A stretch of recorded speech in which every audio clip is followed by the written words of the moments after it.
ഭാര്യ എന്ന് പറയുന്നത് ഒരുപക്ഷെ ഒരു രക്തബന്ധമല്ല ഭാര്യ ഭർത്തൃബന്ധം എന്ന് പറയുന്നത്. നമുക്ക് ഏട്ടൻ, അമ്മ, അച്ഛൻ, അമ്മാവൻ, അമ്മായി, ചെറിയച്ഛൻ, വലിയച്ഛനൊക്കെ ഒരു ബന്ധങ്ങളാണ്. ഒരിക്കലും നമ്മുടെ ആ ബന്ധങ്ങൾ മുറിച്ചു മാറ്റാൻ പറ്റില്ല. പക്ഷെ ഭാര്യ വേണമെങ്കിൽ മുറിച്ചു മാറ്റാവുന്നൊരു ബന്ധമാണ്.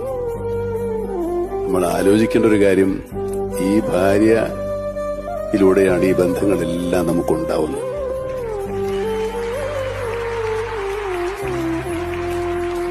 മുറിച്ചു മാറ്റാവുന്ന ഒരു ബന്ധത്തിൽ നിന്നാണ് മുറിച്ചു മാറ്റാൻ പറ്റാത്ത ഒരുപാട് ബന്ധങ്ങൾ നമുക്കുണ്ടാവുന്നത്. അപ്പോ ഭാര്യാഭർത്തൃ ബന്ധം എന്ന് പറയുന്നത് വളരെ ദിവ്യമായ ഒരു ബന്ധമാണ്.